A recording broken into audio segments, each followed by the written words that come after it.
शरीर सूख गया। बुढ़ापा क्या है? जंग लगा लोहा।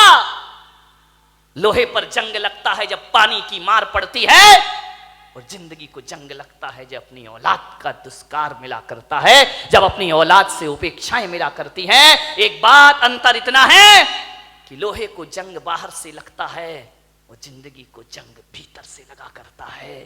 बाहर की जंग को मिटाने के लिए कोई रेख मार्ग मिल जाता है बाजार में, मगर भीतर की जंग मिटाने का कोई भी उपाय हमारे पास नहीं हुआ करता है। उस बूढ़े ने बच्चों को पढ़ाया लिखाया, उसकी पत्नी की मौत हो गई, अकेला बुढ़ापा, 2 बेटे, एक डॉक्टर, एक इंजीनियर, पढ़ा लिखा के बड़ा किया। बड़ा आश्चर्य होता है मुझे कि एक बाप अपने 4 बेटों को पढ़ा लिखा के योग्य बना देता है, अपने 4 बच्चों को खिला देता है एक बाप, लेकिन 4 बच्चे मिलकर के बुढ़ापे में एक बाप को रोटियां नहीं दे सकते हैं। मेरे भाई, जब छोटे थे तो इस बाप ने तुम्हें खिलाया था, पिलाया था, आज बुढ़ापा है, 4 बच्चे रोटियां नहीं दे सकते उसको। अरे तुमसे अच्छा तो वो बंदर होता है जो नाच नाच कर मदारी का पेट भर दिया करता है। ध्यान रखिए, क्या जिंदगी है हमारी, क्या जीवन है हमारा। अपने ही घर में परायेपन का बोध, ऐसे रहते हैं जैसे पड़ोसी के घर में रह रहे हो। कल तक जहां हुकूमत चलती थी, आज 2 रोटी का भी इंतजार करना पड़ता है। मान्यवर, मां बाप अपने बच्चों की जुबान नहीं दे सकते किसी को। क्या हालात बना दिए हैं कि बुढ़ापे में मां बाप बच्चों के सामने चुपचाप हाथ बांधे खड़े रहते हैं। ध्यान रखिए, उनके पास कुछ नहीं है। उस बूढ़े बाप को बहुएं पसंद नहीं करती थी, फूटी आंख नहीं सुहाता बूढ़ा उनको, बड़ी परेशान हो गई बहुएं। बूढ़े बाप ने देखा, यार इन बच्चों को मैंने पाला पोसा बड़ा किया, आप विचार तो करो एक बात, माँ बाप की तपस्याएं, मैं संत हूं, मैं दिगंबर संत हूं, लेकिन आज मैं आपके सामने कह रहा हूं कि 23 साल हो गए मुझे सन्यास में रहते रहते, लेकिन मैं विश्वास के साथ कहता हूं कि 23 साल में जितनी तपस्या मैंने नहीं की होगी, उससे ज्यादा तपस्या मेरी मां ने मुझे पालने में की होगी। क्या पाते हो तुम अपनी जिंदगी में? मां बाप के एहसान। बड़ा आश्चर्य होता है कि जिस मां ने 9 महीने तुम्हें कोख में रखा, बुढ़ापे में उसको कमरे में नहीं रख सकते हो तुम। ध्यान रखिए, जिस मां ने आंचल का दूध पिलाया, उस मां को मटके का पानी नहीं पिला सकते हो। जिस मां ने, विचार करिए, आज जो तुम बोल रहे हो, अरे बेकार है वो औलाद जो अपने बाप को चुप कहती हो। ध्यान रखिए, कैसी औलाद है? माँ बाप कुछ बोलते हैं तो बच्चा कहता है आप चुप रहिए। अरे जीभ गल के गिर जाना चाहिए आपकी, माँ बाप को कहते हो चुप रहिए। जिसने बोलना सिखाया, जब तुम पैदा हुए थे तुम्हें तो बोलना भी नहीं आता था। बताइए सबसे पहले बोलना किसने सिखाया था? इस माँ बाप ने। और इसी दिन के लिए सिखाया था कि जब तू बोलना सीख जाए तो हमें कहना कि तुम चुप रहो। ध्यान रखिए मान्यवर, माँ बाप के एहसानों से मुक्त नहीं हो सकते कभी।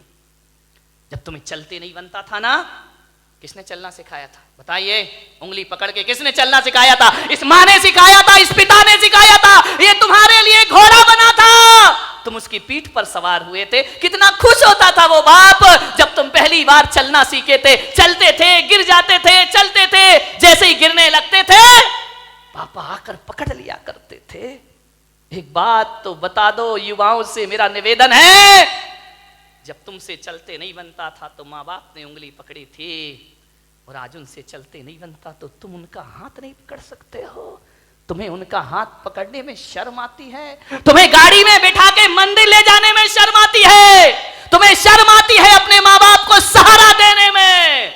वाह रे इंसान, विचार करिए। याद है तुम्हें जब बचपन में स्कूल जाते थे तो माँ क्या करती थी? तुम्हारे टिफिन में 2 रोटी रखती थी। बेटा पढ़ाई भी करना, भूख लगे तो ये रोटियां खा लेना। स्कूल में रहने के बाद भी माँ तुम्हारा ख्याल रखती थी। और जब स्कूल जाते थे तो पिता 1 रुपया 2 रुपया तुम्हारी जेब में डाल दिया करता था। विचार करो आप कि जिस माँ ने टिफिन में 2 रोटियां रखी हैं, बुढ़ापे में आज उस माँ की थाली में 2 रोटी नहीं है। और जिस बाप ने जेब में पैसे डाले थे, आज वो बाप बिना पैसे के घर में जिंदगी जी रहा है, एक एक पैसे को तरसता है, उसे शर्म आती है अपनी औलाद से पैसा मांगने में। एक बात तो बता दो, युवाओं से मेरा निवेदन है कि बचपन में तुमने पिता की जेब से पैसे निकाले थे तो पिता तो गुस्सा नहीं हुए थे ना? पिता तो सोचते थे बच्चा है, निकाल लिया, खर्च करेगा, कोई बात नहीं है। बचपन में पिता के जेब से पैसे निकालते तब पिता को गुस्सा नहीं आया। और आज बुढ़ापे में बाप यदि तुम्हारी जेब से पैसा निकाले तो तुम्हें गुस्सा क्यों आता है? मैं आपसे पूछना चाहता हूं, युवाओं से मेरा प्रश्न है, आज आपको गुस्सा क्यों आता है? आज पिता को इजाजत क्यों लेना पड़ती है? एक बात आपसे निवेदन करने जा रहा हूं, मान्यवर, जब तुम छोटे थे ना, ये वही बाप है, तुम्हारे घर में एक चिड़िया आती थी, तुम बचपन में छोटे में पूछते थे पापा ये क्या है? पापा कहते थे बेटा चिड़िया है। फिर थोड़ी देर बाद चिड़िया आती थी, पापा ये क्या है? बेटा ये चिड़िया है। फिर चिड़िया आई, पापा ये क्या है? तुमने 10 बार पूछा, बाप ने 10 बार बताया बेटा ये चिड़िया है। पापा को गुस्सा नहीं आया ना? और जब बुढ़ापे में एक बाप किसी बात को 2 बार पूछ लेता है तो आप कहते हो तुम्हें एक बार का समझ में नहीं आता है, बार बार पूछते रहते हो। कितनी बार समझाऊं तुमको? बताओ, तुमने 10 बार पूछा तो पापा ने गुस्सा नहीं किया, आज पापा ने 2 बार पूछ लिया तो तुमको गुस्सा आ गया। तुम कहते हो कि माँ बाप जिद करते हैं, बुढ़ापे में परेशान करते हैं। तुमने भी बहुत जिद की थी जब तुम अपने माँ बाप के साथ बाजार गए थे, खिलौने के लिए मचल गए थे, पापा यही खिलौना लूंगा, पापा के पास पैसे नहीं थे, पापा मुझे यही वाला चाहिए। सोचिए, आप विचार करिए, बाप के पास कुछ नहीं था, तुमने डिमांड की, तुमने जिद की, तुम भी तो सड़क पर मचल गए थे, बाजार में रोने लगे थे, तब पापा को गुस्सा नहीं आया। और आज माँ बाप थोड़ी सी जिद कर ले, तुमको गुस्सा आ जाता है। किस काम की जिंदगी है ये तुम्हारी? मान्यवर, विचार करिए, तुमने कितना परेशान किया है माँ बाप को। उस परेशानी का यदि 1% भी चुका सको तो माँ बाप खुशी से अपनी जिंदगी जी लेंगे। मेरे भाई, मैं आपसे निवेदन करता हूं, माँ बाप का सम्मान ना कर सको कोई बात नहीं है, ज्यादा उनका मान प्रतिष्ठा ना दे सको कोई बात नहीं, लेकिन मेरा आपसे आज एक निवेदन है, इज्जत ना दे सको कोई बात नहीं, मगर ऐसा तो करो कि माँ बाप इज्जत से उस घर में रह सके। ध्यान रखें, इतना तो कर सकते हो ना कि सम्मान की जिंदगी जी सके। वो क्या करते हैं हम माँ बाप के लिए? स्वामी विवेकानंद बहुत बड़े संत हुए, अमेरिका गए, उन्होंने अपना भाषण दिया, प्रवचन दिया, मां पर बहुत अच्छा बोलते थे। वो कहते थे मां से अच्छा कुछ नहीं होता, मां से बड़ा कोई धर्म नहीं होता है, पिता से बड़ा कोई धर्म नहीं होता, कोई कर्तव्य नहीं होता हमारा। विवेकानंद से किसी जिज्ञासु ने पूछ लिया, आप मां की इतनी महिमा गाते हैं, मां में ऐसा क्या है? धरती पर आए हैं तो मां तो मिलेगी मिलेगी, इसमें कौन सा एहसान? और हर मां बाप पाल पोस के बड़ा करते हैं, कोई बड़ा काम नहीं कर दिया उन्होंने। धरती पर आओगे तो मां बाप तो मिलेंगे ही मिलेंगे। विवेकानंद ने कहा, ये प्रश्न कोई भारत का आदमी पूछ रहा है कि मां में ऐसा क्या है? स्वामी विवेकानंद ने उसे बुलाया कि इधर आओ। वो एक साफा बांधते थे, उन्होंने अपनी पगड़ी खोली, बोले इसे पकड़ो। उसने कहा स्वामी जी ये क्या है? बोले पकड़ो। उसने पकड़ा, और स्वामी विवेकानंद ने कहा कि जाओ, मेरी सभागृह के बाहर 1 किलो का पत्थर पड़ा है, उसे उठा के लाओ। बोले स्वामी जी मुझे प्रश्न का उत्तर चाहिए, ये पत्थर अत्थर में से नहीं उठेगा। बोले देख, मां बाप के संदेह में उठा हुआ प्रश्न किसी पत्थर से कम नहीं हुआ करता है। और पत्थर का जवाब स्वामी विवेकानंद नहीं देते, पत्थर का जवाब पत्थर ही दिया करता है। जाओ और पत्थर उठा के लाओ। वो पत्थर उठा के लाया, स्वामी जी ने कहा अपने पेट में बांध, और बांध करके पूरे नगर के 3 चक्कर लगा के आ। बोले ऐसा नहीं हो सकता। बोले क्यों नहीं हो सकता है? बोले मुझे उत्तर चाहिए। बोले उत्तर मैं नहीं दूंगा, उत्तर पत्थर देगा। माँ बाप के खिलाफ उठा प्रश्न पत्थर है, उत्तर भी पत्थर ही देगा। जाओ। उसने बांधा पूरे परिक्रमा। बोले थोड़ी देर बांधा फिर छोड़ दिया। बोले मेरे से नहीं होगा ये। बोले क्यों?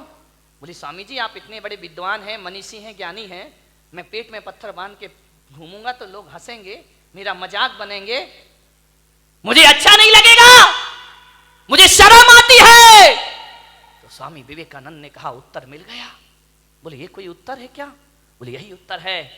जब तुझे 1 किलो का पत्थर बांध के घूमने में शर्म आती है, बोल तेरी माँ 9 महीने तुझे पेट में रखकर कैसे घूमी होगी, उसे शर्म नहीं आई होगी, और आज तुझे शर्म आई और तूने पत्थर फेंक दिया।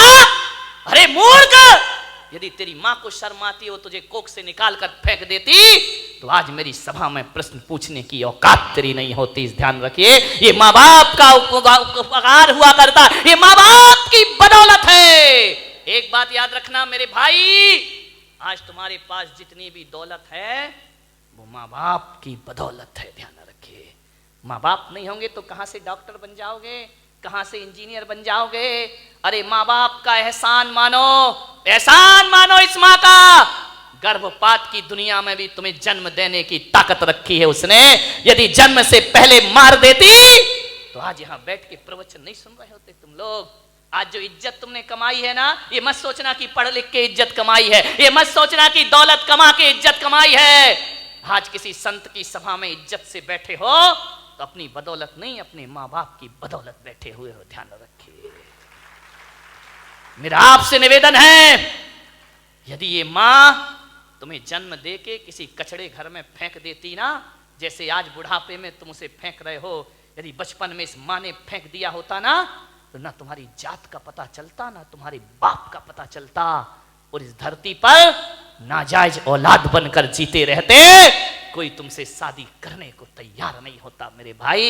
माँ बाप ने जिंदगी भर अपना चरित्र बचाया है, इस माँ ने अपने सतीत्व को बचाया है, उस पिता ने अपने चाल चलन को सुधारा है, तब जाकर तुम इस समाज में इज्जत की जिंदगी जी रहे हो मेरे भाई। ध्यान रखिए, ये इज्जत भी माँ बाप से मिली है, ये नाम भी माँ बाप से मिला है। और तुम्हें डॉक्टर बनाने से पहले तुम्हें डॉक्टर बनाने का सपना माँ बाप ने देखा था, तुमने बाद में, तुम्हें तो अकल भी नहीं थी, तुम्हें तो समझ भी नहीं थी कि इंजीनियर क्या होता है, डॉक्टर क्या होता है। माँ बाप तुम्हें बनाते हैं। आज तुम जहां भी हो, संतों की बदौलत, भगवान की बदौलत हो या ना हो, माँ बाप की बदौलत आज तुम जहां पर भी हो। ध्यान रखिए, माँ बाप का हाथ है इसमें। बूढ़ा दुखी हो गया, बहुएं पसंद नहीं करती, घर जाता बूढ़ा तो ऐसा लगता जैसे किसी जेल में प्रवेश कर रहा हो। पत्नी भी नहीं, फोटो लगी है पत्नी की, लेटा हुआ है पलंग पर, कभी पत्नी को देखता है, कभी अपने आप को देखता है। रात कटती है करवट में, पता नहीं चलता कितनी लंबी रात है। यूं तो अमावस 15 दिन में एक बार आती है, लेकिन उस बूढ़े की जिंदगी में तो अमावस ही अमावस थी, पूर्णिमा तो कभी आ ही नहीं पाई। सुबह ताने भरे शब्दों से नाश्ता मिलता, उलाहना दे करके 2 रोटी मिलती, करते क्या हो तुम यहां बैठे बैठे? कुछ नहीं बोला बूढ़ा। ठीक है, जाए भी तो जाए कहां? बड़ा दुखी था,